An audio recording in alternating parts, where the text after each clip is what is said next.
My name is Ruth, and I am 66 years old. As a retired insurance claims investigator, I rigorously uncovered fraud and brought justice to those who thought they could deceive the system.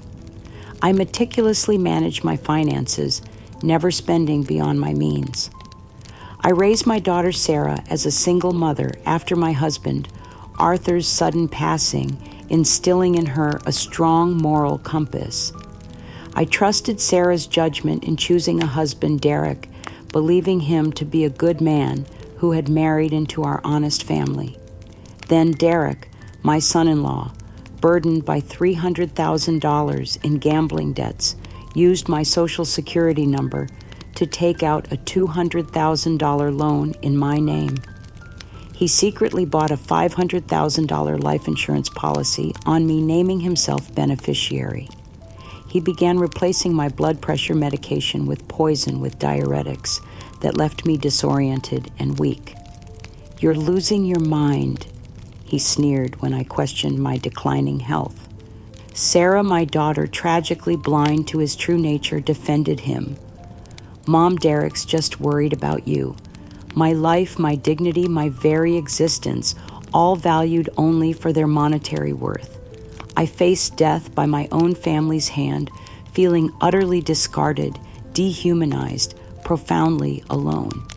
Yet as despair threatened an investigator's unwavering vigilance, ignited a cold fury. What Derek, Sarah, Mr. Jenkins, and Brenda didn't know was my secret. Meticulous personal health logs documenting erratic lab results, crucial kitchen security camera footage capturing Derek tampering with my medication. My primary physician, Dr. Evans, equally puzzled, independently investigated. My former FBI ally waited. This time, their insidious cruelty wouldn't just unravel. It would expose their shocking lack of humanity, protect my life, and restore justice, proving truth triumphs over malevolence. The credit card statement arrived on a Tuesday morning, the numbers swimming before my eyes like some cruel joke. $200,000. A loan I'd never taken, secured with my Social Security number, my name, my spotless credit history built over 66 years of careful living. My hands trembled as I held the document, not from age, but from the terrible certainty settling in my chest like ice. Someone had stolen my identity, and I had a sinking feeling I knew exactly who. Derek was in my kitchen when I found him leaning against the counter with that easy smile that had once charmed me into believing he was the perfect husband for my Sarah. He was organizing my medication bottles, his large hands moving with practiced efficiency. "Derek," I said, my voice steady, despite the storm raging inside me. "We need to talk." He looked up with those clear blue eyes that my daughter had fallen in love with, the same eyes that now held something cold and calculating. "Of course, Mom. What's on your mind?" I placed the credit card statement on the counter between us. "This loan. I never applied for this. Someone used my Social Security number." For just a moment, something flickered across his face. Surprise, perhaps, or maybe disappointment that I'd discovered his theft so quickly.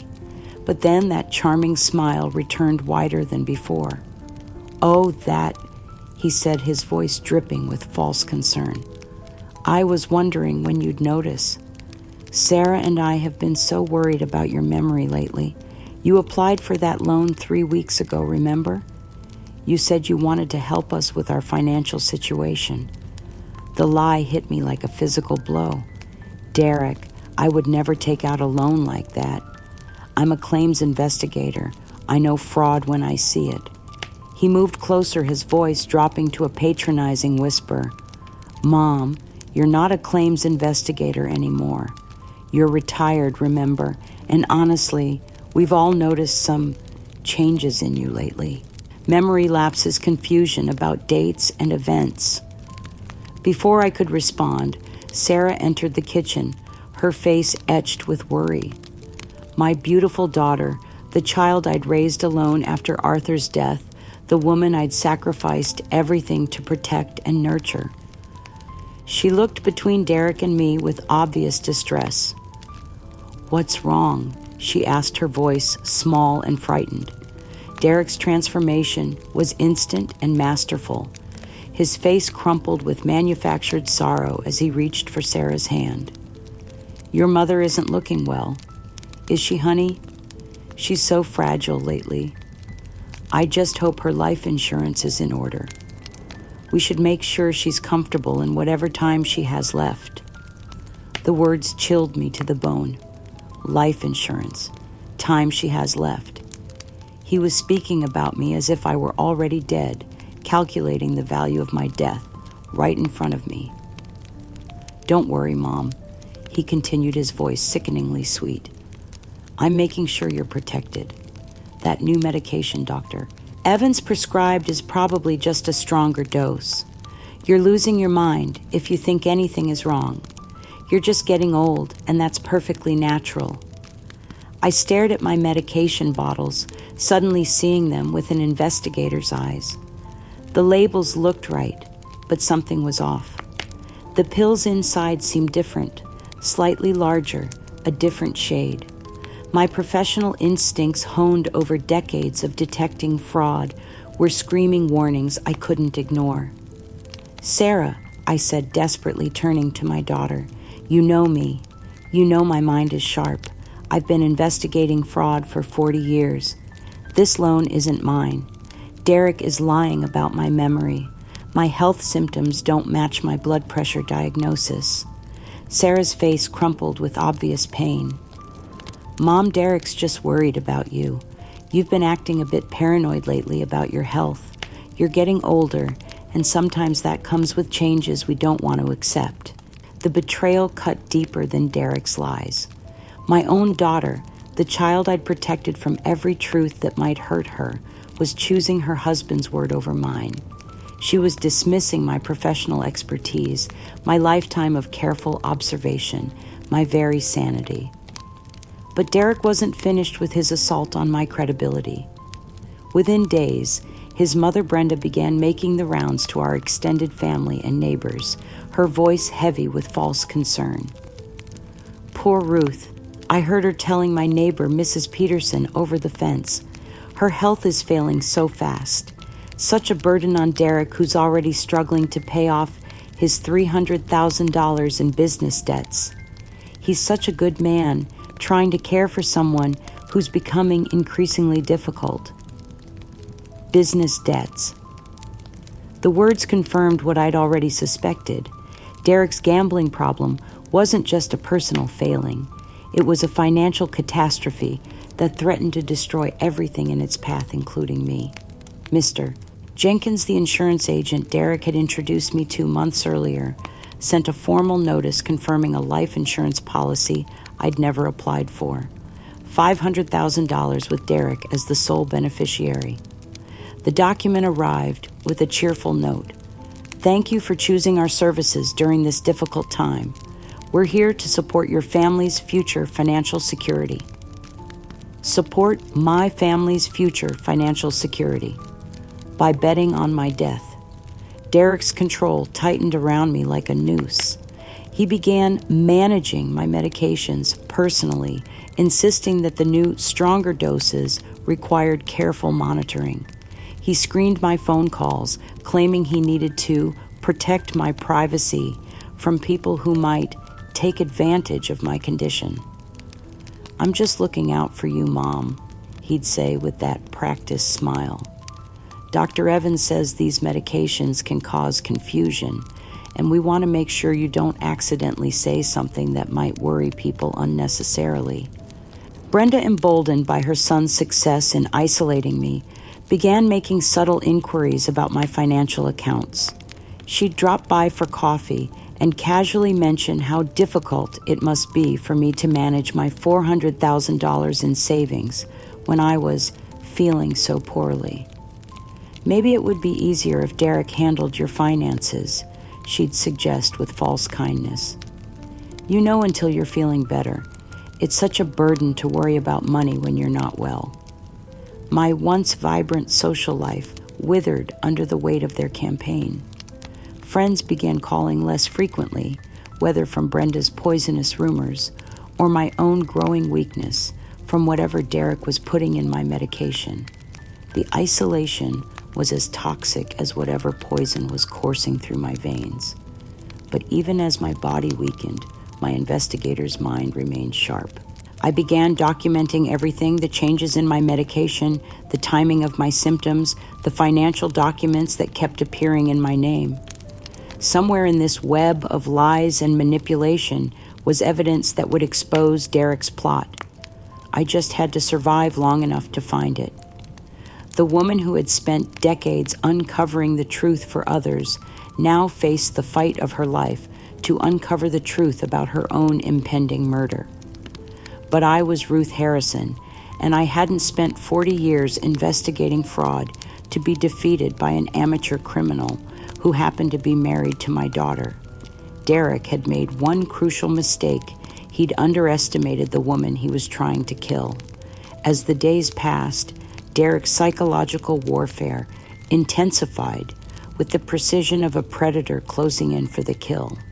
He began leaving articles around my house, seemingly by accident, about sudden deaths in elderly people.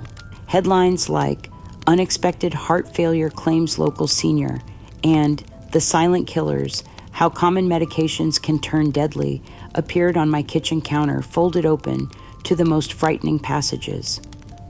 "Thought you might find these interesting, Mom," he'd say with false concern.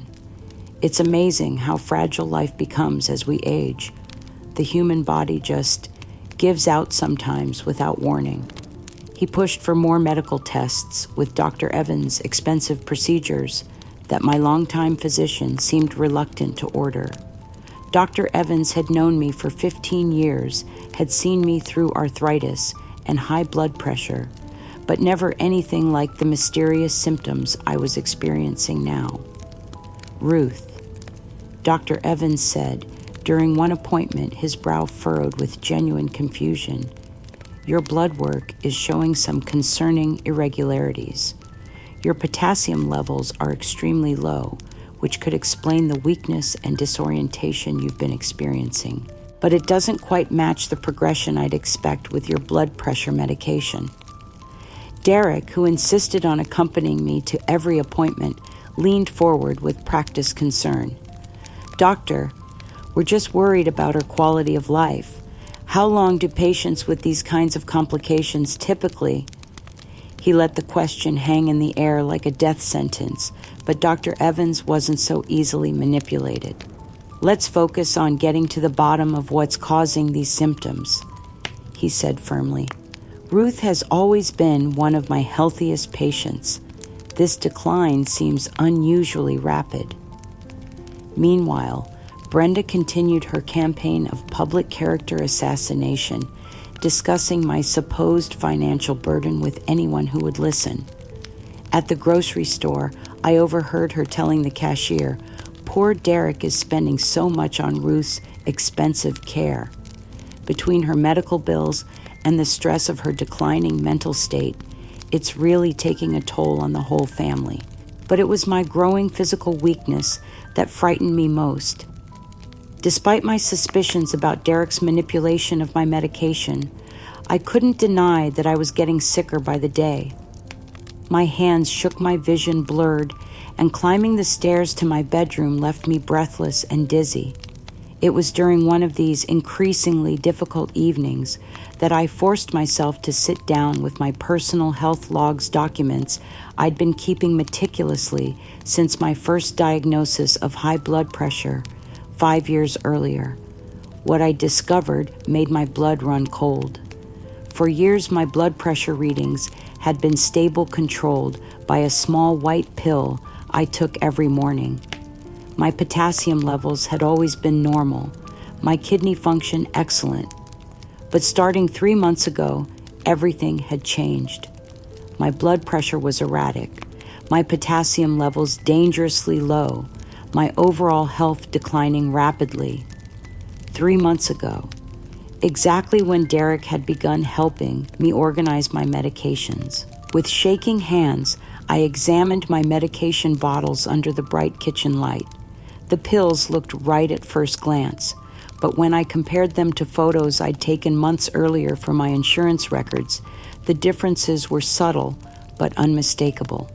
These pills were slightly larger, a different shade of white, with markings that didn't quite match the originals. Derek wasn't just stealing my money. He was slowly poisoning me, replacing my life-saving blood pressure medication with something that was destroying my body from the inside out. The realization was so horrifying, so beyond anything I'd ever imagined a human being could do to another, that I had to grip the kitchen counter to keep from collapsing.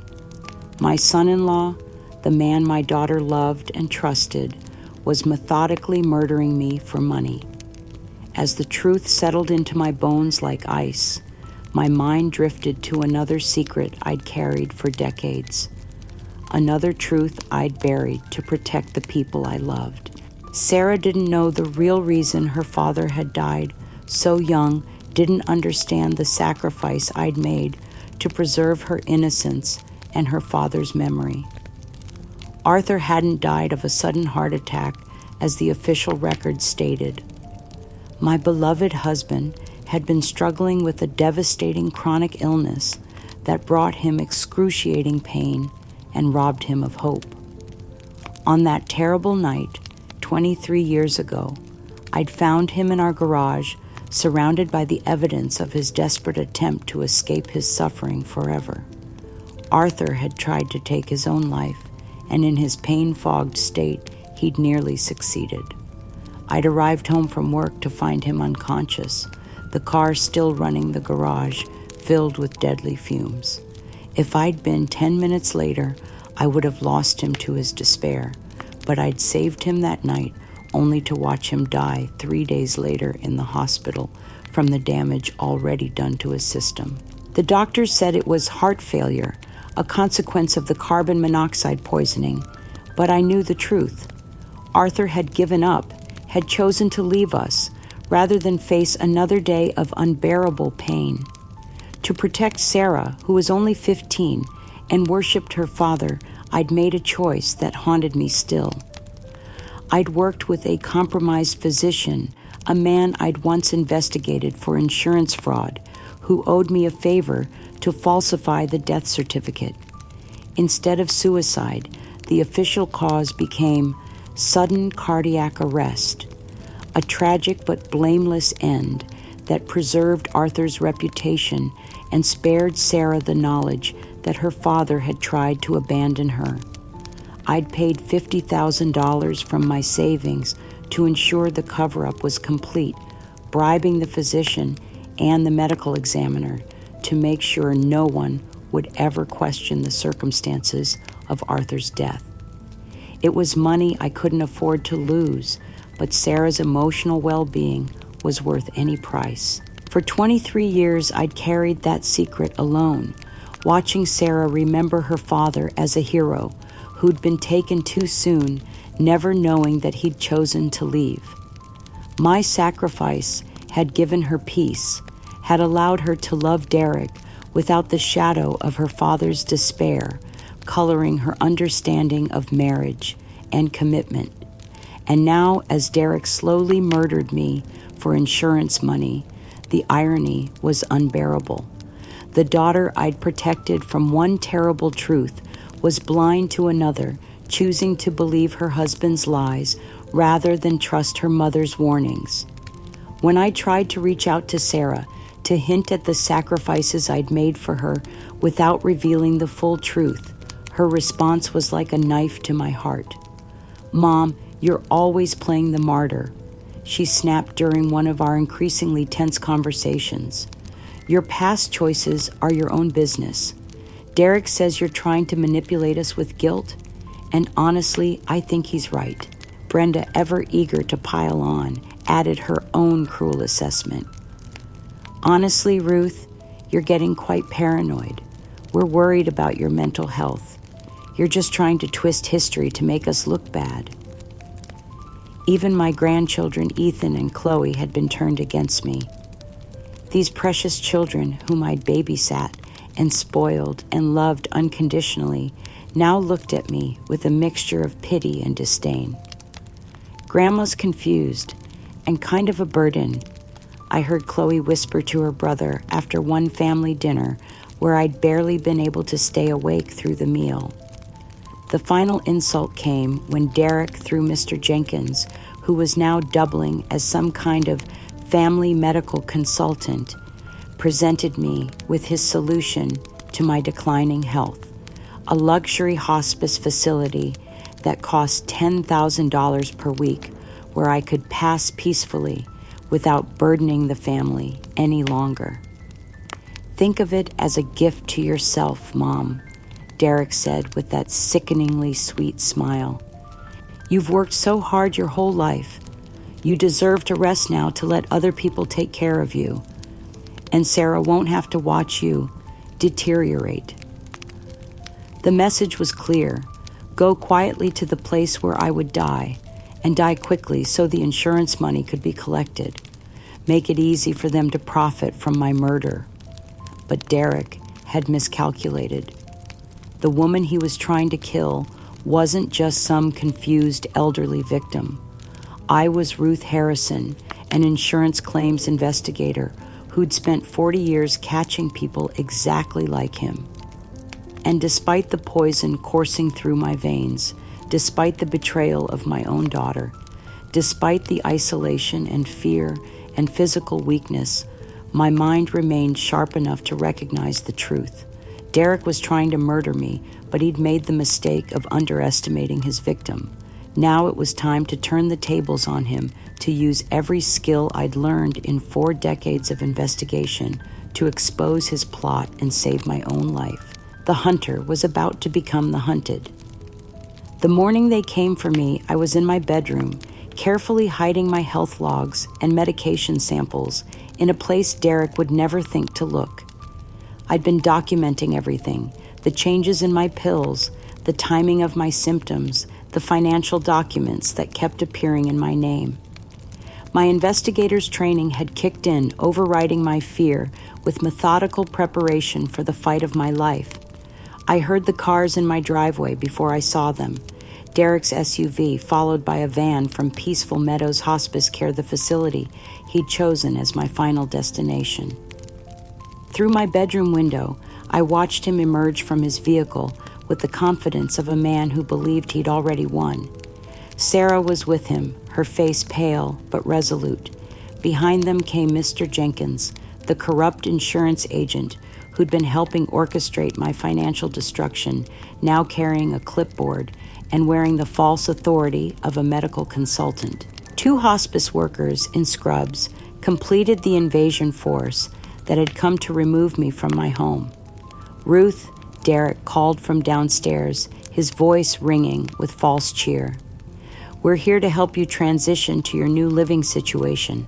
The wonderful people from Peaceful Meadows are here to make sure you're comfortable." I descended the stairs slowly, each step a small victory over the weakness Derek's poison had inflicted on my body.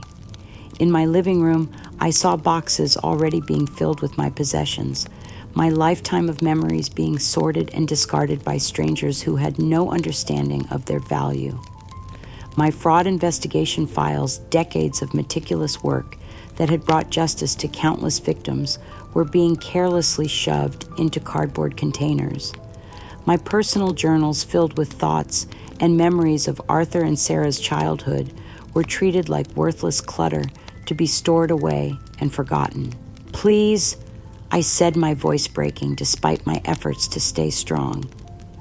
"Those are my life's work. You can't just throw them away."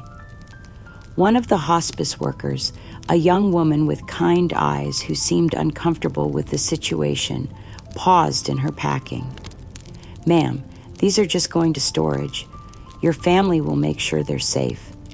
Derek stepped forward smoothly, his hand resting possessively on the woman's shoulder. "Mom's having a hard time letting go," he explained with practiced sympathy. "It's common in patients with her condition. The attachment to material possessions becomes almost obsessive." As they began to physically escort me toward the door, I made one last desperate appeal to my daughter. Sarah stood in the doorway, tears streaming down her face, but her spine straight with resolve. "Sarah, please," I cried, reaching for her with hands that trembled from Derek's poison. "Don't do this. This is my home. You know my mind is clear. Your own children, Ethan and Chloe, are watching you do this to their grandmother." For a moment, just a moment, I saw doubt flicker in Sarah's eyes. She opened her mouth as if to speak, took a half step toward me. But Derek was there instantly, his arm around her shoulders, his voice a whisper in her ear.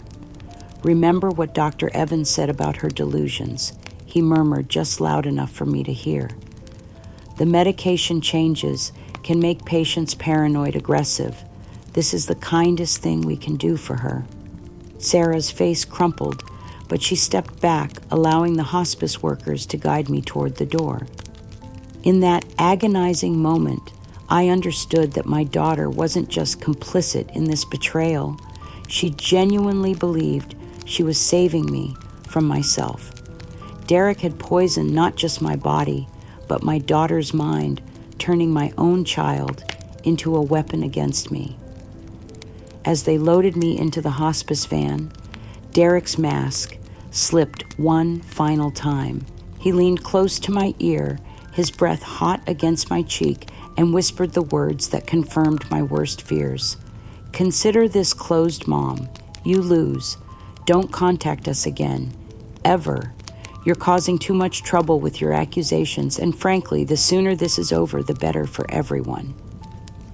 Brenda, Derek's mother, approached the van with a triumphant smile that chilled me to the bone. "Honestly, Ruth," she said loud enough for the neighbors to hear, "this house was far too much for you anyway. Think of it as a fresh start paid for by Arthur's assets."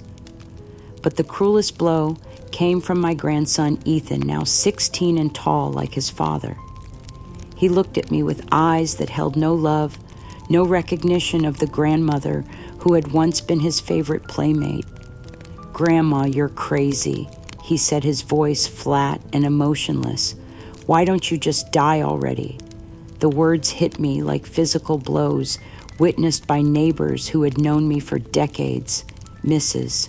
Peterson, who lived next door, watched from her porch with obvious pity. Mr. Chen from across the street shook his head sadly. To them, I was just another elderly woman whose family had been forced to make a difficult decision. They had no idea they were witnessing a kidnapping. At Peaceful Meadows, they stripped away what remained of my identity with the efficiency of an assembly line.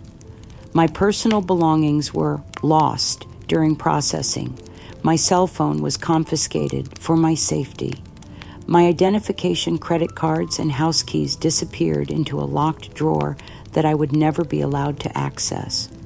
I was no longer Ruth Harrison, retired claims, investigator, devoted mother, and survivor of 40 years of careful living. I was patient 247, a problem to be managed until the insurance payout could be collected. In the sterile room that was supposed to be my final home, I sat on the narrow bed and confronted the truth I'd been avoiding for decades. The secret that made Derek's current betrayal feel like a cosmic punishment for my own past deceptions. Arthur's death hadn't been the noble tragedy I'd let Sarah believe. My husband, the man I'd loved beyond reason, hadn't been taken from us by a sudden heart attack. He'd been stolen by his own despair, his own inability to face another day of crushing pain and hopelessness. But that wasn't the whole truth.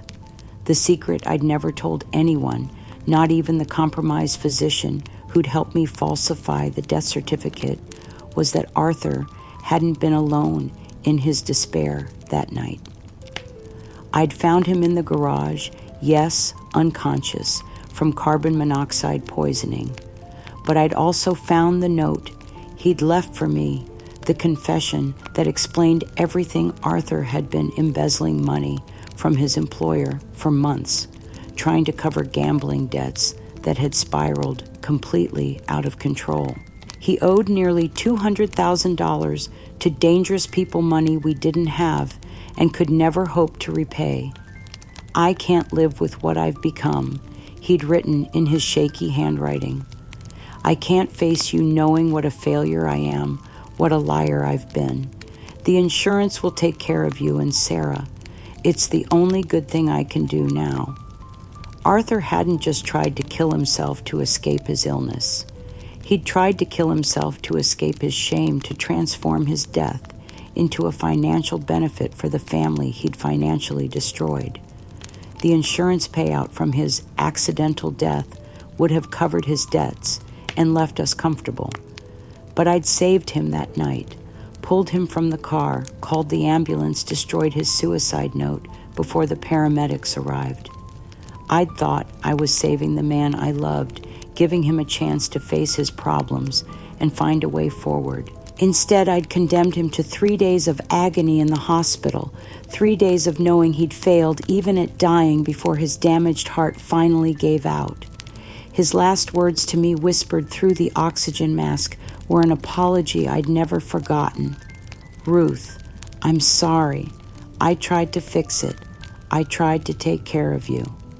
For 23 years, I'd carried the weight of knowing that Arthur had died in shame, believing himself a failure and a burden. I'd fabricated the heart attack story, not just to protect Sarah from the truth about suicide, but to protect Arthur's memory from the knowledge of his gambling addiction and embezzlement. I'd spent $50,000 to buy silence, to ensure that my husband would be remembered as a good man taken too soon, rather than a broken man who tried to escape his mistakes through death. And now, as I sat in this hospice room, waiting for Derek's poison to complete its work, the irony was devastating. The man my daughter had married was planning the same escape Arthur had attempted, using my death to solve his financial problems, turning murder into profit. History was repeating itself, but this time I was the intended victim rather than the grieving survivor. The woman who had covered up one insurance fraud was now the target of another, perpetrated by the son-in-law she'd welcomed into her family. As the institutional quiet of Peaceful Meadows settled around me like a shroud, I made a vow that echoed the one I'd made 23 years earlier in Arthur's hospital room. I would not let Derek win. I would not let my death become his solution. I was Ruth Harrison, and I'd spent 40 years investigating fraud. Derek Miller was about to learn that the woman he was trying to murder was far more dangerous than he'd ever imagined. The fight for my life was just beginning. The walls of Peaceful Meadows closed around me like a carefully constructed psychological prison. Each day blurred into the next, a systematic campaign designed to strip away what remained of my professional identity and personal dignity. The staff, influenced by Derek and Sarah's generous donations and fabricated reports from Dr. Green, a physician I'd never met, who'd apparently diagnosed me with severe cognitive decline, treated me as if my decades of expertise investigating fraud meant nothing. Ruth, dear, you're not a fraud detective anymore, Nurse Patricia would say with a condescending smile whenever I tried to discuss logical discrepancies in my treatment or questioned their financial procedures. You're a resident now. Let's focus on today's activities instead of confusing yourself with complicated thoughts.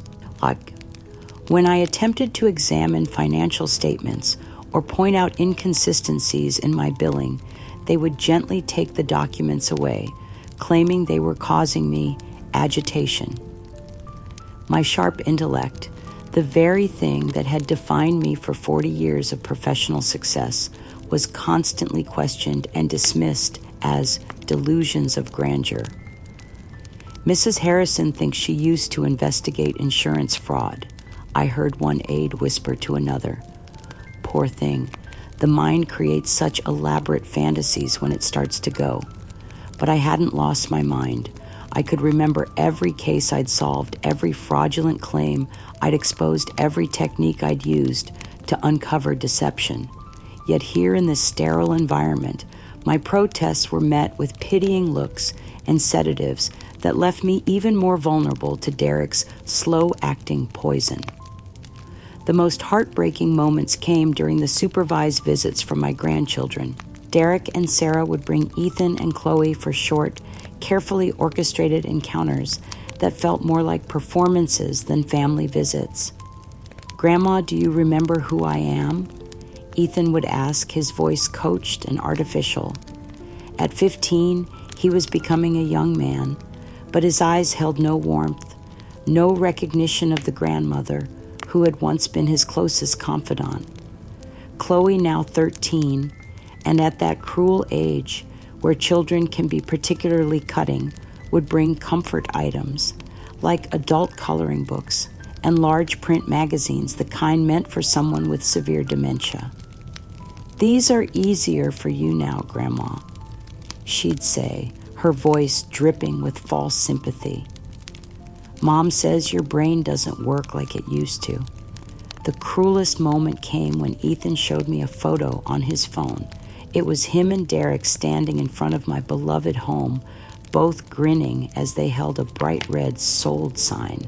The roses Arthur had planted were already withered, the garden I'd tended for decades reduced to bare soil. "Dad says you don't need this anymore," Ethan said matter-of-factly, watching my face for a reaction. "The new people are going to tear it down and build something modern. Dad says old things just hold people back." Their emotional distance was a knife twisting in my heart. These children whom I'd rocked to sleep during countless sleepovers, whose scraped knees I'd kissed, and whose nightmares I'd chased away now, looked at me as if I were a stranger, a pitiable, burdensome stranger who served no purpose beyond generating sympathy for their poor, suffering parents. The public desecration of my life's sanctuary reached its peak when Brenda announced the sale of my home on social media. $850,000. She posted before and after renderings showcasing proposed modern renovations that would strip away every trace of the life Arthur and I had built together. Excited to help Derek make this wise financial decision, she wrote accompanying photos of my garden being bulldozed. Sometimes we have to let go of outdated sentimentality to embrace smart financial planning. Out with the old, in with the profitable. The comments poured in, praising her difficult but necessary decision to modernize the property. Neighbors who had known me for decades clicked like on posts celebrating the destruction of my home. My sanctuary, my masterpiece, reduced to nothing more than a real estate opportunity. But perhaps the most devastating blow was learning about my complete financial dispossession. My personal bank accounts, the fruits of 40 years of careful saving and meticulous financial planning, were now entirely controlled by Derek as my court-appointed guardian. My pension payments, the reward for decades of dedicated service investigating fraud, were automatically diverted to cover my care at Peaceful Meadows. When I tried to contact my longtime attorney, I was told he was no longer handling my affairs and that all legal matters were now managed by Mr. Davies Derek's aggressive lawyer. My attempts to access any of my funds were met with bureaucratic stonewalling and patronizing explanations about my condition. Mrs. Harrison is a high-maintenance resident. I overheard one staff member tell another during shift change. Her family rarely visits except for those awkward supervised meetings. Poor thing must feel so abandoned. No wonder she's developed these paranoid fantasies about fraud and conspiracy. Abandoned. The word echoed in my mind as I sat in my sterile room, watching the sunset through windows I couldn't open. I was financially helpless, legally powerless, and emotionally isolated. Everything I'd worked for, everything I'd built, had been systematically stripped away by the very people I'd trusted most. It was during one of my darkest moments that a tiny crack of hope appeared. Maria, a young night shift worker who seemed different from the others, noticed my obvious distress. Unlike her colleagues, she appeared genuinely compassionate, though I could see the fear in her eyes when she interacted with me. "You seem so sad, Mrs. Harrison," she whispered one evening as she helped me prepare for bed. "You don't seem confused like they say. You seem alert, aware." The next night, Maria slipped something under my pillow after the other staff had completed their rounds. It was a small, worn manila folder, one that had somehow escaped the purge of my belongings. Inside was one of my old insurance claims files, a case I'd worked on years ago involving a family that had tried to defraud their elderly patriarch. Inside the front cover in faded ink was a note I'd forgotten: Dr. Evans's help. Always trust the evidence. Ruth. Dr. Evans, my trusted primary care physician who had known me for 15 years, who had been genuinely puzzled by my sudden decline. The inscription sparked a memory so vivid it took my breath away. Dr. Evans had always been suspicious of unusual medical presentations, always willing to dig deeper when something didn't add up. If anyone would believe me, if anyone would recognize that my symptoms didn't match natural disease progression, it would be Dr. Evans. Somewhere out there beyond these walls, there might still be people who remembered the real Ruth Harrison people, who would recognize the elaborate fraud being perpetrated against me. For the first time in weeks, I felt a flicker of hope. My kitchen camera system, if it was still functioning, would have recorded Derek tampering with my medication. My meticulous health logs hidden in places he'd never think to look would provide timeline evidence of the poisoning. I clutched that case file to my chest and whispered a prayer to Arthur wherever he was. Help me find a way to expose this. Help me find my voice again before it's too late. The psychological torment was overwhelming, but that tiny spark of hope was enough to keep me fighting. I wasn't ready to die. Not like this. Not at the hands of people who valued me only for the insurance money my death would bring. I was Ruth Harrison, and I'd spent 40 years catching criminals exactly like Derek. The game wasn't over yet. The attack on my professional legacy came with the precision of a military strike designed to destroy not just my credibility, but my very identity as someone who had dedicated her life to fighting fraud. Derek and Brenda, not content with merely stealing my assets and poisoning my body, set out to pervert my life's work in the most public way possible. They orchestrated a highly publicized national Elder Financial Protection Conference, positioning themselves as leading experts in preventing elderly people from making dangerous financial decisions. The irony was suffocating. These people who were systematically defrauding me were presenting themselves as protectors of vulnerable seniors. I learned about the conference from a board staff member who left the television on during lunch.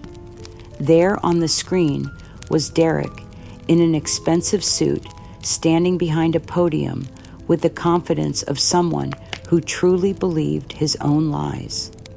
Traditional approaches to elder financial security often focus on outdated, overly rigid methodologies. He said, his voice smooth and authoritative. We found that modern, flexible financial management strategies are far more effective than the inflexible, paranoid approaches favored by previous generations of so-called experts.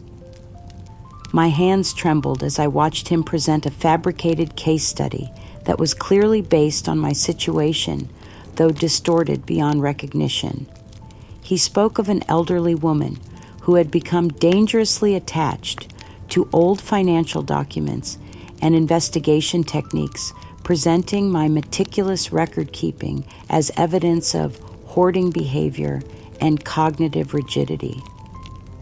You see, Derek continued, clicking through slides that featured documents that looked suspiciously like my own work. When elderly individuals become fixated on past achievements and outdated professional methods, it often indicates an inability to adapt to modern financial realities. This rigidity can actually accelerate cognitive decline and put families at financial risk. He was using my own career against me, perverting decades of successful fraud investigation to support his narrative of my incompetence. Every principle I'd fought to establish, every case I'd solved, every criminal I'd exposed was being twisted into evidence of my mental deterioration. Brenda appeared in a separate segment, presenting herself as a visionary in family financial management, who had transformed household assets through bold decision-making over sentimentality. Sometimes, Brenda said with practiced sympathy, families must make difficult choices. When we prioritize emotional attachments to outdated methods over practical financial solutions, we do a disservice to everyone involved. Professional expertise from decades ago simply doesn't apply to today's financial landscape. The subtext was clear. My investigative training, my analytical mind, my decades of expertise were being reframed as emotional attachment and outdated thinking. They had taken everything that made me competent and twisted it into weakness. But the most devastating moment came when they featured my grandchildren in the presentation. Ethan appeared in a pre-recorded video, his young face serious as he spoke directly to the camera. I've learned a lot about digital finance and modern investment strategies. He said the words clearly coached, but delivered with conviction. My generation doesn't get stuck in old-fashioned savings accounts and paper filing systems like older people do. We understand that flexibility and technology are the future. Chloe's segment was even more crushing. At 13, she giggled as she held up one of my claims investigation manuals, a comprehensive guide I'd helped write early in my career. Grandma used to read this. She laughed, flipping through pages of techniques that had helped me solve hundreds of cases. So slow and boring, all these complicated forms and procedures. We prefer online algorithms that actually work. They were using my own grandchildren to mock my life's work, reducing 40 years of groundbreaking investigation techniques to slow and boring, outdated methods. The generational divide was being weaponized against me, my expertise portrayed as irrelevant and burdensome.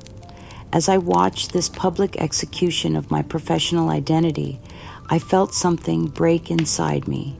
These people had taken my home, my money, my freedom, and now they were taking my legacy. They were erasing me from history, replacing my contributions with their lies. But then I noticed something in the audience that gave me a glimmer of hope. An older man in the back row was shaking his head, his expression one of disgust and disbelief. I recognized him immediately. Agent Frank Morrison, a retired FBI financial crimes expert who had worked with me on several complex cases over the years. Frank stood up during the question period, his voice cutting through the polite applause. I'm curious about the specific methodology behind these assessments, he said, his tone professionally skeptical. Could you provide more detail about the credentials of the evaluating experts and the evidence-based research supporting these claims? Derek faltered for just a moment, his confident facade cracking slightly. Well, we work with a team of qualified medical and financial professionals, he said vaguely. The specific details are confidential, of course, to protect patient privacy. Of course, Frank replied, his tone suggesting he wasn't satisfied with that answer. I watched him leave the auditorium early, and I knew that someone with real expertise had seen through their charade. Later that evening, as I sat in my room trembling with rage and despair, Maria slipped me another note. "A man called asking about you," she whispered. "Said he was Agent Morrison from the FBI. He seemed really concerned and asked if you were receiving proper medical care." The note contained a phone number and a message.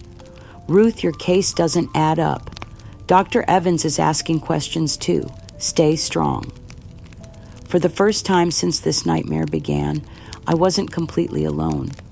Somewhere out there, real investigators, real experts who understood fraud when they saw it were watching. They had witnessed the conference scene, the professional assassination, and recognized that something was terribly wrong. The public humiliation was devastating, but it had also exposed Derek and Brenda to scrutiny from people who actually understood the fields they were pretending to master. Their overconfidence, their willingness to put my stolen legacy on national display might finally be their downfall. I held that note like a lifeline, feeling the first stirrings of something I'd almost forgotten, the possibility that truth and justice might still prevail.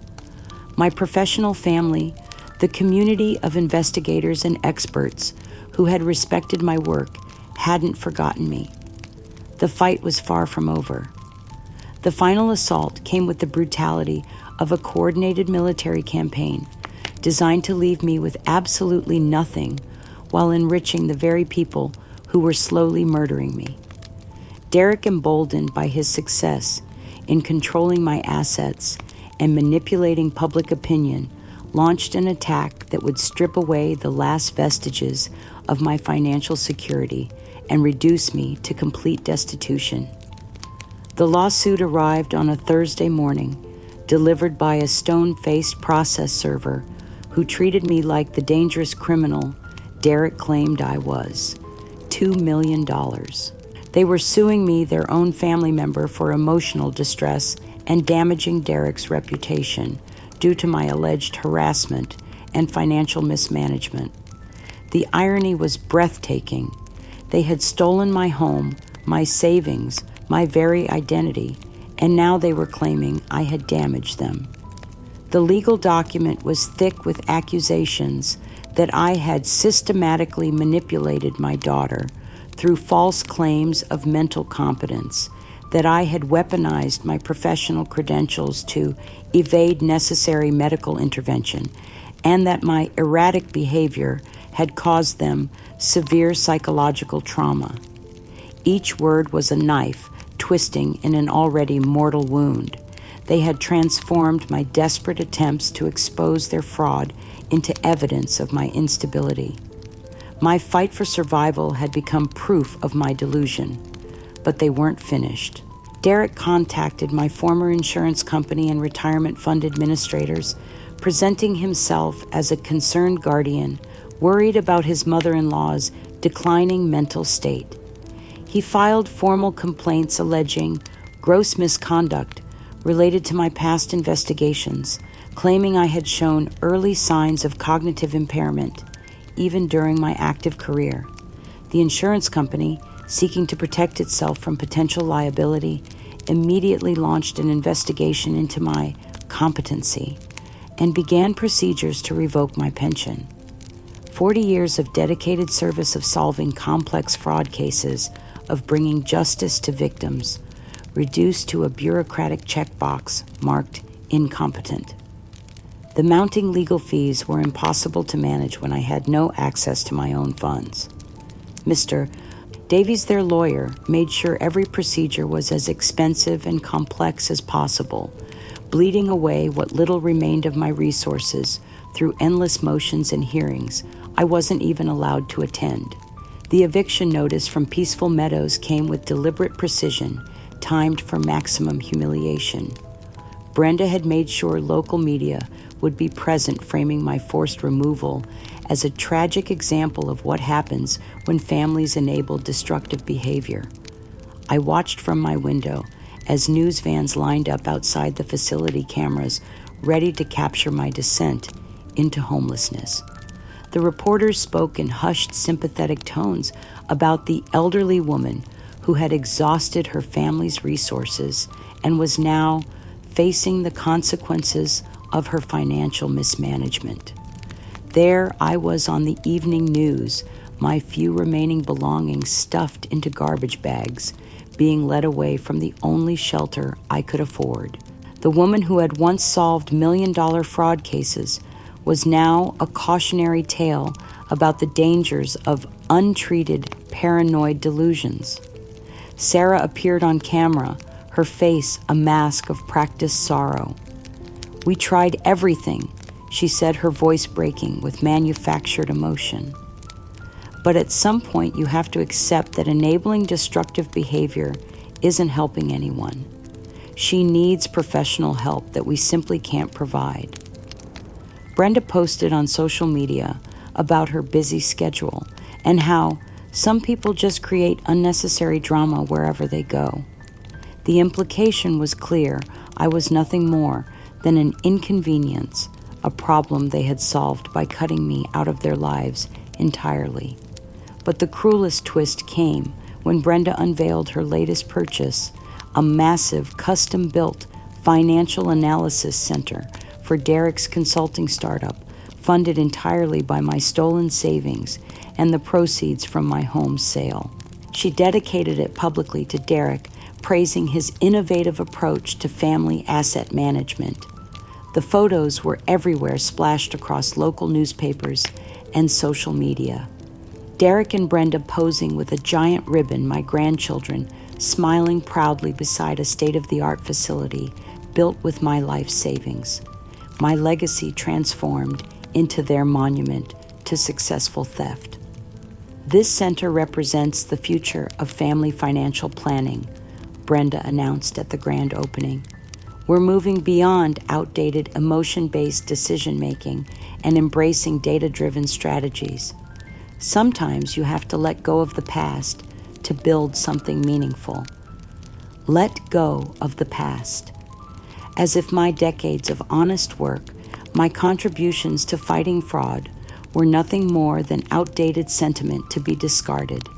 They had taken my money and turned it into a trophy, celebrating their own cleverness, a permanent reminder of how completely they had erased me from existence.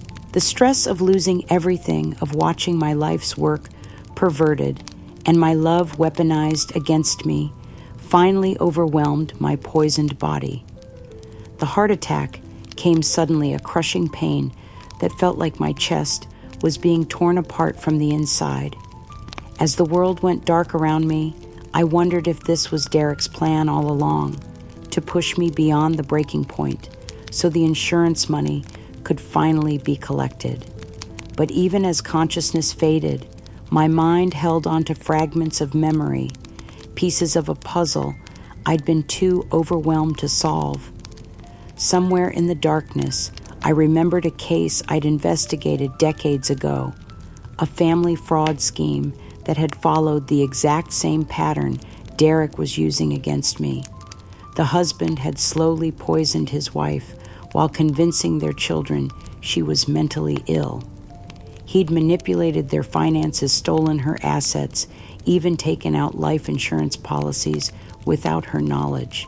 The case had haunted me because by the time we'd uncovered the truth, the victim had died from the cumulative effects of the poisoning. As my heart fought to keep beating, that fragment of professional memory sparked a dangerous realization.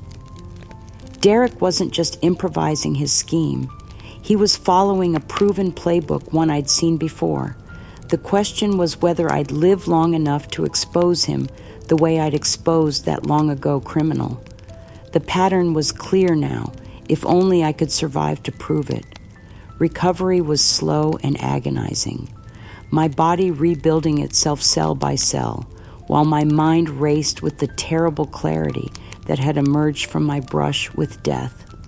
The memory of that decades-old case had crystallized into a roadmap of Derek's methodology, and I knew I had one chance to reach my daughter before his final move.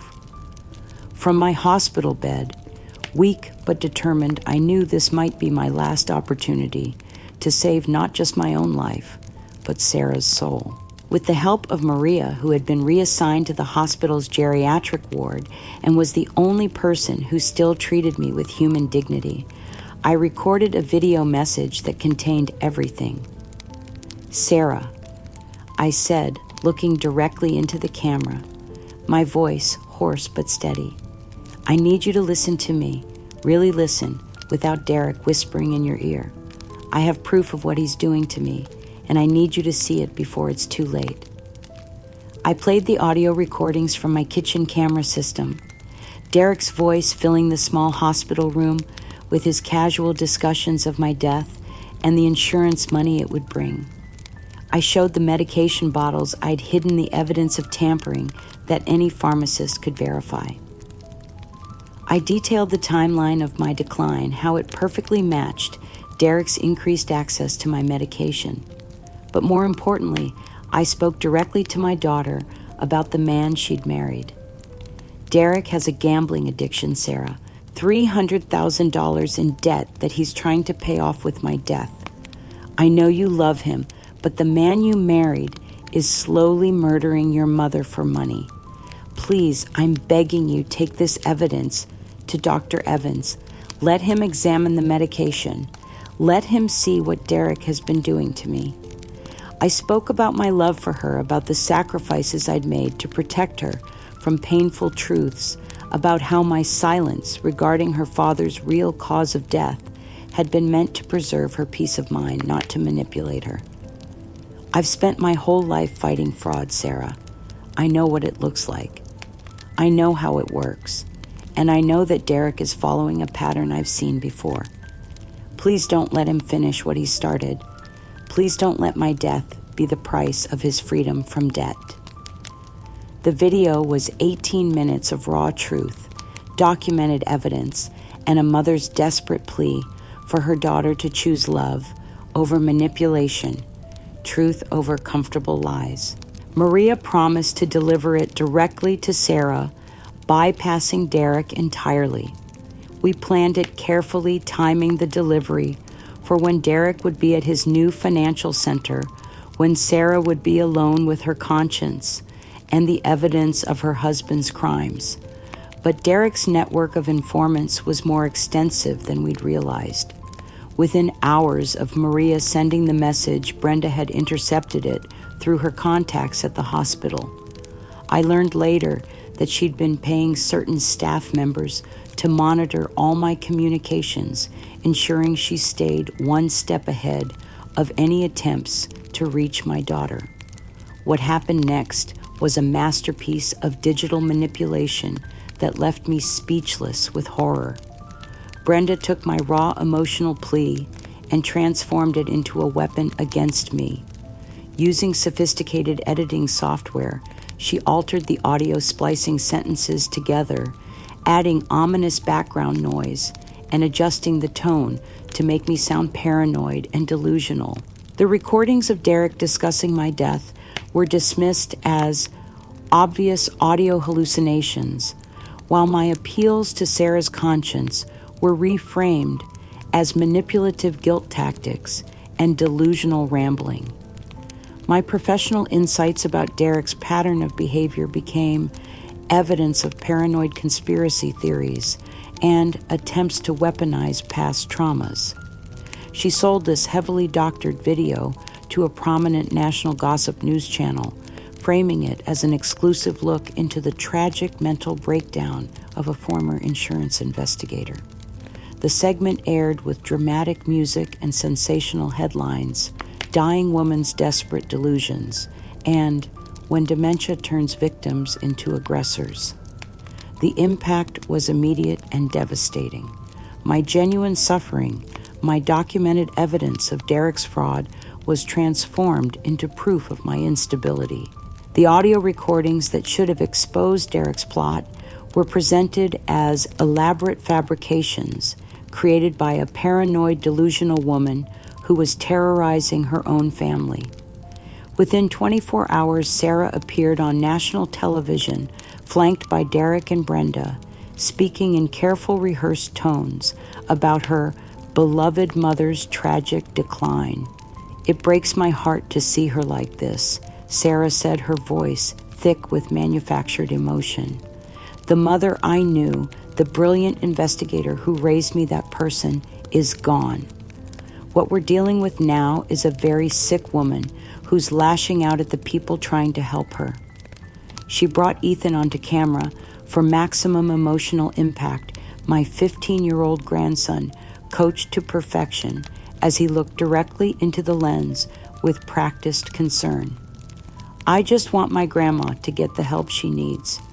Ethan said, his young voice trembling with false sincerity. It's hard to watch someone you love become someone you don't recognize, but we have to think about what's best for her, even if she doesn't understand. Brenda appeared in a supporting segment, offering subtle nods of agreement and looks of feigned sympathy that perfectly reinforced Derek's narrative. Sometimes love means making difficult decisions, she said softly. We're doing everything we can to ensure Ruth gets the professional help she desperately needs. The performance was flawless, a symphony of manipulation that painted them as grieving family members struggling with an impossible situation. My voice, my truth, my desperate plea for help had been stolen and weaponized against me in the most public forum possible. But somewhere in the darkness of my despair, a light began to shine. Agent Frank Morrison, the FBI financial crimes expert who had questioned Derek at the conference, had seen the news segment. More importantly, he had the expertise to recognize sophisticated digital manipulation when he saw it. Working with Dr. Evans, who had been growing increasingly suspicious of my sudden decline, Frank had begun a quiet investigation that revealed the elaborate nature of the fraud being perpetrated against me. Dr. Evans's analysis of my medical timeline, combined with Frank's understanding of financial crime patterns, had created a compelling case for my innocence and Derek's guilt. They weren't the only ones watching. A network of my former colleagues, investigators, who remembered my contributions to the field, had begun to notice the inconsistencies in the narrative being presented. The woman they knew, the investigator they respected, didn't match the portrait being painted in the media. Late one night, as I lay in my hospital bed, feeling utterly defeated, a nurse slipped me a note. It was from Frank, written in his careful handwriting. Ruth, we know. The video was doctored. We have the evidence. Dr. Evans has your medication samples. Hold on just a little longer. The message was brief, but it carried the weight of hope. Somewhere beyond the walls of my prison, beyond the lies and manipulation, the truth was being assembled by people who understood the difference between genuine cognitive decline and elaborate fraud. The public humiliation was devastating, but it had also exposed Derek and Brenda to scrutiny from experts who couldn't be bought, manipulated, or intimidated. Their overconfidence, their willingness to take their deception to a national stage might finally be the mistake that brought them down. As I closed my eyes that night, I held onto Frank's words like a prayer. The truth was coming. I just had to survive long enough to see Derek finally face justice for his crimes. 4 months after my near-fatal collapse, as I slowly regained my strength in a secure rehabilitation facility, the miracle I'd prayed for finally arrived. Agent Frank Morrison had been working tirelessly behind the scenes, and Dr. Evans had preserved crucial evidence that would change everything. The breakthrough came when Frank discovered something I'd forgotten in my darkest moments, a small pension fund from an old case I'd solved years ago, money that had been sitting unclaimed in a state account. Combined with donations from my former colleagues who refused to believe the lies about my mental state, there was enough money to hire the legal team I desperately needed. Within days, we launched a massive federal civil and criminal lawsuit against Derek, Brenda, Mr. Jenkins, and Mr. Davies for attempted murder fraud, elder abuse and defamation. The case immediately attracted global attention, not just because of the viral videos that had painted me as delusional, but because it represented something larger, the systematic abuse of elderly people by those who should have protected them. The courtroom was packed on the day that would either vindicate me completely or seal my fate forever. Cameras from major news networks focused on the proceedings, the same media outlets that had once portrayed me as a tragic example of dementia, now waiting to see if they'd been complicit in covering up an attempted murder. I sat with my legal team, my hands steady, now that the poison had finally left my system, watching as my attorney prepared to present the evidence that would expose Derek's crimes. Your Honor, my attorney announced, we would like to present video evidence that will demonstrate the systematic attempted murder of Ruth Harrison by her son-in-law, Derek Miller. The silence in the courtroom was absolute as the first video began to play. My kitchen camera, hidden inside what appeared to be a decorative spice rack, had captured everything with crystal clarity. There was Derek standing at my kitchen counter, carefully opening my medication bottles with surgical gloves. The timestamp showed it was 3 a.m, 2 weeks after I'd first noticed my declining health. He methodically removed my prescribed blood pressure pills and replaced them with identical-looking diuretics drugs that would slowly destroy my kidney function and leave me weak and disoriented. But it was the audio that truly damned him. As he worked, Derek spoke into his phone, his voice cold and calculating. "Yeah, it's going perfectly," he said to whoever was on the other end. "The old witch doesn't suspect a thing. A few more weeks of this and she'll be too weak to fight the insurance claim. $500,000, baby. We'll be free of debt and living like kings." The voice on the other end was clearly Brenda's. "Just make sure you don't give her too much at once. We need it to look natural. Heart failure from the stress of her mental decline." Derek laughed, a sound that chilled me to the bone even now. "Don't worry, I've done my research. By the time anyone realizes what happened, she'll be dead and we'll be rich. Mom never did appreciate how smart I really am."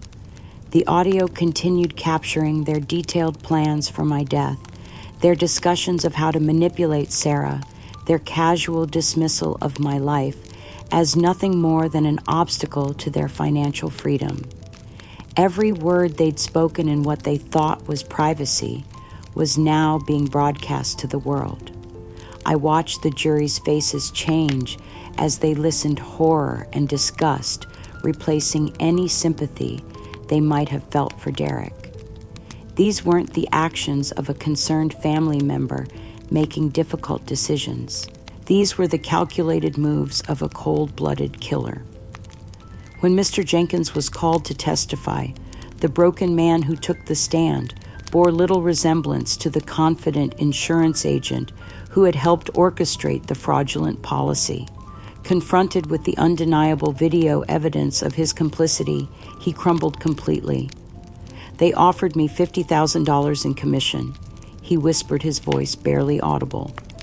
Derek said it was just a routine policy that Mrs. Harrison wanted to make sure her family was taken care of. I knew something was wrong when he insisted on being the sole beneficiary, but I needed the money. My own practice was failing. His confession sent shockwaves through the insurance industry. Within hours, his license was suspended, his career destroyed by his own greed and moral weakness. But the most devastating moment came when Derek was called to testify. The confident man who had orchestrated my slow murder looked pale and shaken as he approached the witness stand. When the prosecutor played video after video of him tampering with my medication, his composure cracked like glass. She was already sick." He stammered, his facade of caring son-in-law finally stripped away. As the full weight of his crimes was laid bare before the world, Derek suffered a complete psychological collapse. He began sobbing uncontrollably, his body shaking as he tried to form coherent words. "I just needed the money." He wailed his mask, finally falling away completely. "The gambling debts were going to destroy us. I thought she was old anyway, that she'd die soon. I just wanted to make it easier, to make it happen faster." The raw honesty of his breakdown was more damning than any evidence we could have presented. Here finally was the truth. My suffering had been nothing more than an inconvenience to overcome in his pursuit of wealth. Brenda's attempt to flee the courtroom was captured by every camera present, her calculated composure dissolving into desperate panic as bailiffs escorted her back to face the consequences of her actions. Mr. Davies, their lawyer, who had helped orchestrate the financial aspects of their scheme, sat in stunned silence as his own complicity was exposed and his legal career ended in disgrace. But perhaps the most heartbreaking moment came when Sarah, who had been sitting in the gallery throughout the trial, finally understood the full scope of what her husband had done. As Derek's recorded voice filled the courtroom with his plans to murder me, I watched my daughter's face transform from confusion to horror to devastating guilt. She rose from her seat, tears streaming down her face, and walked toward me with unsteady steps. In front of the packed courtroom, in front of the cameras, broadcasting to the world, my daughter collapsed into my arms. "Oh God, Mom!" She sobbed, her voice breaking with anguish. "I'm so sorry. I'm so terribly sorry. How could I have been so blind? How could I have chosen him over you? Please forgive me. Please tell me it's not too late." The sight of my daughter's public breakdown should have brought me satisfaction, but instead, I felt only sorrow for the pain she was experiencing. Sarah had been as much a victim of Derek's manipulation as I had been, just in a different way. He had poisoned her mind against me, just as surely as he had poisoned my body. As the judge prepared to deliver his verdict, I reflected on the journey that had brought us to this moment. The truth had finally been revealed, but at such a terrible cost. A family had been shattered, lives destroyed, trust obliterated. Justice was coming, but it would be a bittersweet victory in a war that should never have been fought. The woman who had spent 40 years investigating fraud had finally solved the most important case of her life, proving her own innocence and exposing the people who had tried to murder her for money. The court's verdict was swift and uncompromising, a complete vindication that echoed through every corner of my shattered life. Judge Patricia Williams delivered her ruling with the gravity befitting such a profound betrayal of trust and attempted murder. This court finds the defendants guilty of attempted murder, insurance fraud, elder abuse, conspiracy, and defamation. She announced her voice carrying the weight of absolute authority. The evidence presented demonstrates a calculated, systematic campaign to murder Ruth Harrison, a woman of impeccable character and distinguished service for the sole purpose of financial gain.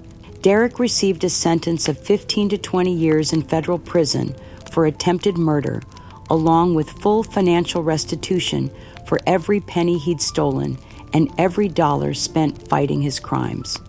Brenda was sentenced to 7 to 12 years, her role as enabler and co-conspirator earning her substantial prison time, despite her attempts to minimize her involvement. Mr. Jenkins faced criminal charges and permanent license revocation, his insurance career ending in disgrace. Mr. Davies, their lawyer, who had helped orchestrate the financial aspects of their scheme, faced criminal charges and disbarment, his legal career destroyed by his participation in attempted murder. But more important than the prison sentences was the formal judicial recognition of my character and competence. Judge Williams's statement was read into the permanent record, explicitly dismantling the false narrative of my mental decline. Ruth Harrison, she declared, has demonstrated throughout these proceedings the same sharp intellect, ethical integrity, and professional competence that characterized her distinguished career as an insurance claims investigator. The court finds no evidence whatsoever of cognitive decline or mental incompetence. The defendant's characterization of Mrs. Harrison as mentally unfit was a deliberate fabrication designed to facilitate their attempted murder. Those words felt like resurrection. After months of being treated as confused, delusional, and incompetent, the highest legal authority in the land had declared me sound of mind and the victim of a sophisticated criminal conspiracy. The media coverage was extensive, but this time it told the real story. Headlines proclaimed, "Brilliant investigator survives murder plot," and "Elder abuse conspiracy exposed." The same news outlets that had once presented me as a tragic example of untreated dementia now celebrated my courage in fighting for justice and exposing my would-be killers. From his prison cell, Derek sent me a rambling, desperate letter that revealed the true depths of his brokenness. The confident manipulator who had orchestrated my near death was now a broken man facing the consequences of his actions. "Dear Ruth," he wrote in shaky handwriting, "I know you must hate me, and I deserve it. I don't know how I became such a monster, how I convinced myself that killing you was acceptable. The gambling debts, the pressure, the fear of losing everything, none of it justifies what I did. I tried to murder you, my wife's mother, for money. I can't live with what I am. Please, if you have any mercy left, could you help me? I have nothing left, no one who will speak to me. The other inmates know what I did. They don't look kindly on people who try to kill elderly women." Reading his letter, I felt not satisfaction, but profound sadness. This broken man had once been someone my daughter loved, someone I'd welcomed into my family. His greed and desperation had destroyed not just my life, but his own. There was no winner in this tragedy, only victims of varying degrees. Brenda's isolation was complete and absolute. Abandoned by her community, ostracized by any remaining family, she languished in prison, consumed by bitterness and rage. Unlike Derek's desperate pleas for forgiveness, Brenda remained defiant, apparently still convinced that I had somehow deserved what they'd tried to do to me. But the most important part of my recovery involved Sarah. My daughter, overwhelmed by guilt and shame over her blindness to Derek's true nature, had committed herself to intensive psychological therapy. She was working to understand how she had become so completely manipulated, how she had chosen her husband's lies over her mother's truth. "Mom," she wrote in one of her many letters from the rehabilitation center where she was receiving treatment, "I lie awake every night thinking about how I failed you. I remember telling you that you were being paranoid when you should have been fighting for your life. I remember defending the man who was slowly murdering you. I don't know if you can ever forgive me, but I need you to know that I'm trying to become the daughter you raised me to be. The daughter who would have protected her mother instead of enabling her attempted killer." Her letters gave me hope, but also immense sadness. This was my child, and I loved her despite everything. But trust once shattered so completely would take years to rebuild, if it could be rebuilt at all. The most surprising source of healing came from my grandchildren. Ethan and Chloe, now 16 and 14, had been as traumatized by the revelations as anyone. The stepfather they'd trusted had tried to murder their grandmother while manipulating them into becoming weapons against me. But unlike their mother, the children seemed more resilient, more able to process the truth and move forward. Ethan was the first to reach out, appearing at my door one afternoon with tears in his eyes and a handwritten letter of apology. "Grandma," he said, his voice breaking, "I said terrible things to you. I told you to die. I believed all those lies about you being crazy when you were just trying to save your own life. I want to know the real you, not the person Derek told me you were. Will you forgive me?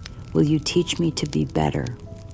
Chloe followed soon after, her young face marked by guilt and confusion. "I feel so stupid, Grandma," she cried. "I believed Derek's lies about you being confused and difficult. But you were never confused. You were the only one who saw the truth. I want to learn from you. I want to understand what real family means." Their visits became regular, tentative at first, but growing warmer as we rebuilt our relationship on a foundation of honesty and mutual respect. I told them stories about their late grandfather Arthur, about my career investigating fraud, about the real history of our family. They listened with hungry attention, as if trying to replace the lies they'd been fed with authentic truth. Sarah's recovery was more complex. When she was finally released from the rehabilitation center, she dedicated herself completely to rebuilding our relationship.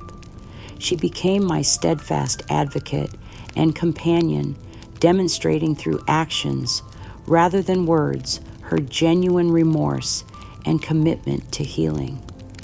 I want to spend whatever time we have left making up for the time I wasted believing lies, she told me during one of our long conversations. I want to be the daughter you deserve to have, even if it takes the rest of my life.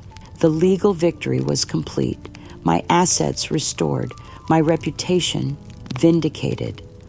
But the emotional victory was more complex, tinged with loss and regret. Justice had been served. Derek and Brenda faced the consequences of their crimes, but the cost had been enormous. Still, as I sat in my reclaimed home, surrounded by my investigation files and Arthur's photographs with Sarah reading nearby and my grandchildren visiting regularly, I felt something I hadn't experienced in years: peace. The truth had won, but more importantly, I had won. I had fought for my life, my dignity, my very identity, and I had prevailed. Whatever came next, I would face it as myself, not as the confused, helpless victim they had tried to create. I was Ruth Harrison, and I'd spent 40 years investigating fraud. Derek Miller had learned too late that the woman he'd tried to murder was far more dangerous than he'd ever imagined. 2 years later, I stood in my meticulously restored kitchen, the same room where Derek had once poisoned my medication, now filled with the sound of my family's laughter as we prepared Sunday dinner together. The woman who had been dragged from this home to die had returned transformed by the fire of adversity into something stronger, wiser, and more purposeful than she had ever been before. My victory was not just legal or financial, it was spiritual, a complete reclamation of my authentic self and my rightful place in the world. The legal settlement had restored my financial security completely. The sale of my home had been reversed, Derek and Brenda's assets liquidated to compensate for the damages they had caused. But money, I had learned through this ordeal, was never really what this fight had been about. It was about dignity, respect, and the fundamental right to exist as a complete human being rather than a burden to be eliminated. My daily life had settled into a rhythm that brought me profound satisfaction. I spent my mornings reading recent developments in fraud investigation techniques, keeping up with advances in my field, occasionally consulting on cases involving elder abuse and insurance fraud. My afternoons were often devoted to my new calling: advocacy for elderly people facing exploitation and abuse. The story of my survival had resonated with thousands of people across the country who had faced similar betrayals.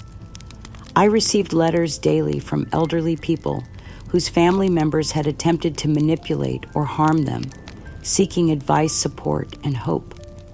My home had become an informal headquarters for a growing movement to protect senior citizens from financial and emotional abuse.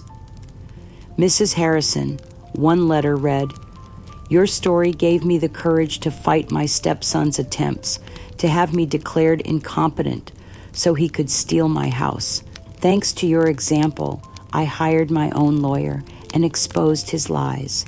I wanted you to know that your suffering helped save my independence and probably my life." Those letters filled me with a sense of purpose I'd never experienced even during my decades of professional success.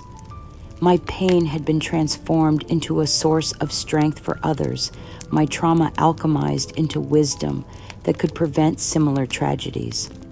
The relationship with Sarah had blossomed into something more beautiful than I'd ever dared hope.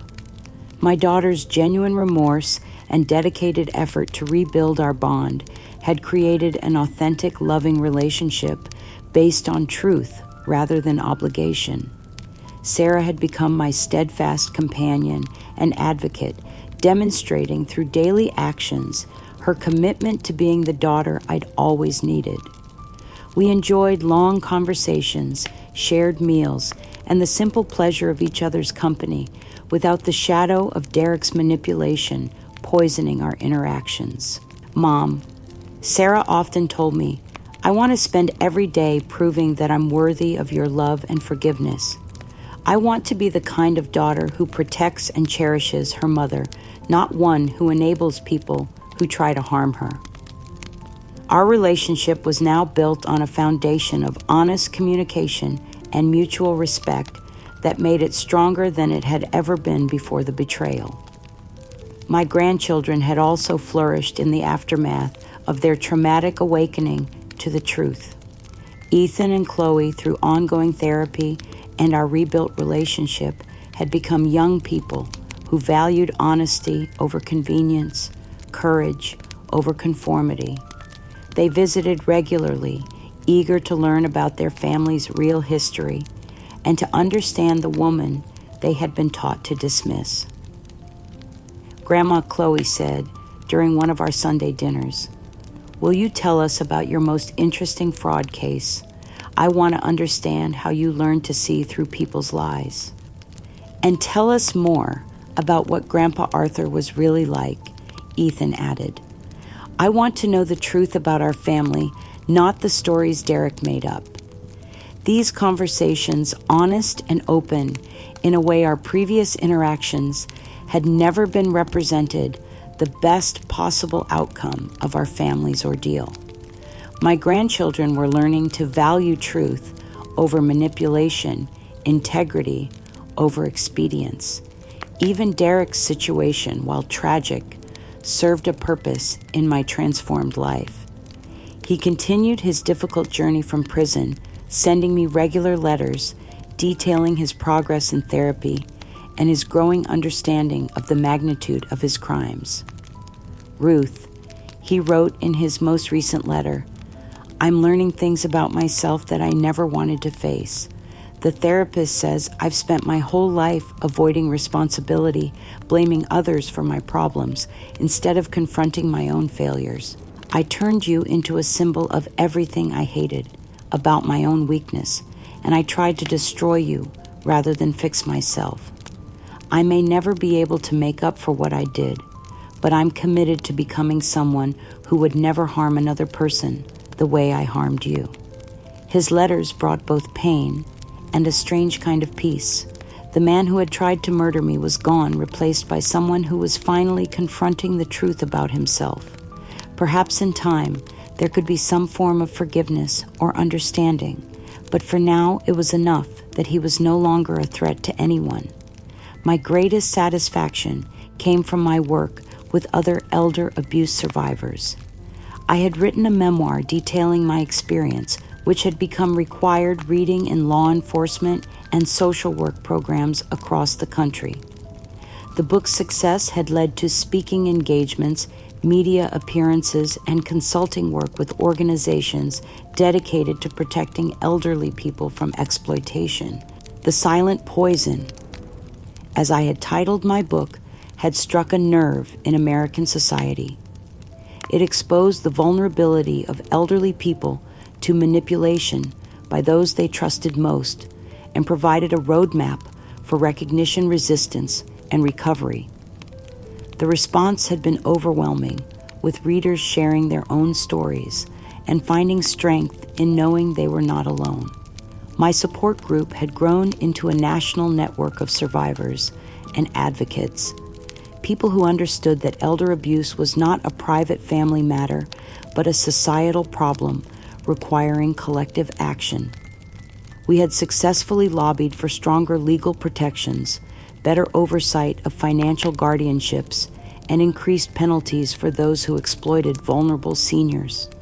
As I sat in my garden that evening watching the roses Arthur had planted bloom once again, I reflected on the journey that had brought me to this place. The woman who had been nearly murdered in this house bore little resemblance to the woman who now called it home. I had been broken down to my very foundation and rebuilt stronger, wiser, and more purposeful than before. The betrayal had taught me that trust must be earned and verified that love without respect is meaningless, and that dignity is not something that can be given or taken away by others. It must be claimed and defended by each individual. Most importantly, I had learned that survival is not enough. The goal was not simply to endure betrayal and attempted murder, but to transform the experience into something valuable, something that could prevent others from suffering as I had suffered. As the sun set behind the mountains Arthur and I had gazed at for so many years, I felt a peace I had never known before. This was not the peace of the unburdened, but the peace of someone who had carried great weight and discovered her own strength. The truth had set me free, but more than that, it had set me ablaze with purpose. My life's greatest chapter was still being written, and it would be a story of redemption advocacy and the unshakable power of an individual to stand against injustice and prevail. Years have passed since Derek's failed attempt to murder me for insurance money, and as I sit in my garden this morning surrounded by the roses Arthur planted and the laughter of grandchildren who now know their grandmother's true story, I can honestly say that I have found a peace deeper than any I knew before this ordeal began.